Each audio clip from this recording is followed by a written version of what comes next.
Hello पिला माने आमे आज प्राकृतिक सूचक बा नेचुरल इंडिकेटर विषय जानिबा। आम बही रे प्रायतः 2-3 प्रकार नेचुरल इंडिकेटर्स विषय देइछि आउ जो गुड़िक कि आमे बहुत सुविधा रे पाई परिबा। प्रथम तो मु जो एक्सपेरिमेंट दिखेबी सेटा हम रोसई घरे सब बेले अवेलेबल थाए।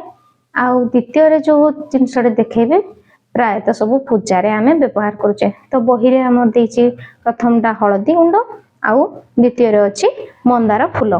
ठीक अछि आमे प्रथम आगे हळदी गुंड नै कोन सब करि परिबा देखिबा तापरे नेक्स्ट आमे मंदार फूलर भी एक्सपेरिमेंट देखैबा। तो मु जो ए एक्सपेरिमेंट ता करिके देखौछि ए भलिया तुमे माने भी मते करिके पठाइबो। तो प्रथम चला आरंभ करिबा। तो हमर ए नेचुरल इंडिकेटर्स बनेया पे प्रथम कोन सामग्री दरकार ना हळदी गुंड दरकार। ए भले 2 ରୁ 3 चामच हळदी गुंड रखिथिबो। प्रथम आमे गोटे ग्लास रे पानी नबा। पानी नै ता देहरे कोन करबा ना हळदी गुंड को पकेबा। ठीक 2 ରୁ 3 चामच हळदी गुंड को तमे पकेबो जेंति कि भलो भाबरे हळदिया देखा जिवो पानीटा। मिक्स करला बरे देखो केमती हळदिया रंग देखा जाउछे।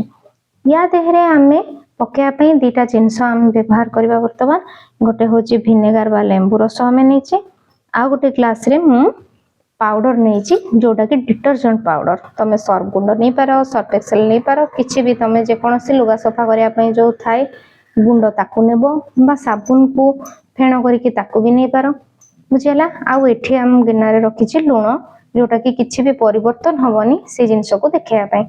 तो प्रथम हमें कोन करबा आगे डिटर्जेंट पाउडर टाको पकेबा। देखो हळदी गुंड रे जदि डिटर्जेंट पाउडर टाको हमें पकोउछे तापरे ताको हमें मिक्स करबा तार रंग केमती हो। 2 ରୁ 3 चामच पकेला बेलको तार रंगटा देखो ऑटोमेटिकली को रंग हो गला रेड कलर जोटा कि बेस रो सिंबल। हळदी गुंड रे हमें जदि बेस को पकेबा जे कोनोसी भी बेस को पकाई ताले तार रंगटा परिवर्तन हो जाए टर्न्स इनटू रेड कलर बा लाली रंग रे परिवर्तन हो जाए बुझियला।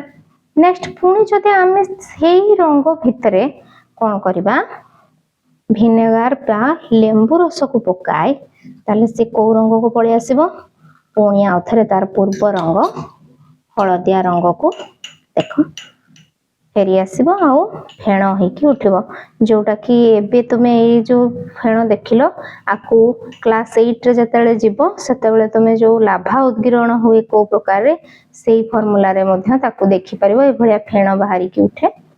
तो देखो तळर रंगटा केन देखाउछि हळदिया।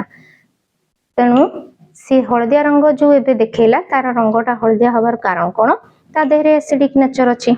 तो आमे जो लेंबू रस को पकेइथिले सेटा होछि एसिडिक नेचर आउ जो आमे पकेइथिले डिटर्जेंट पाउडर टा से को नेचर को गला बेस नेचर को गला बा क्षार। एटा होछि अम्ल एटा होछि क्षार।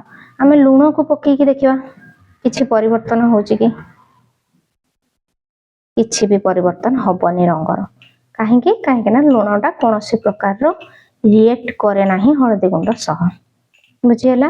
एटा होछि गुटे प्रकार रो एक्सपेरिमेंट। आमे तापरे मंदार फूल देई एक्सपेरिमेंट देखिबा।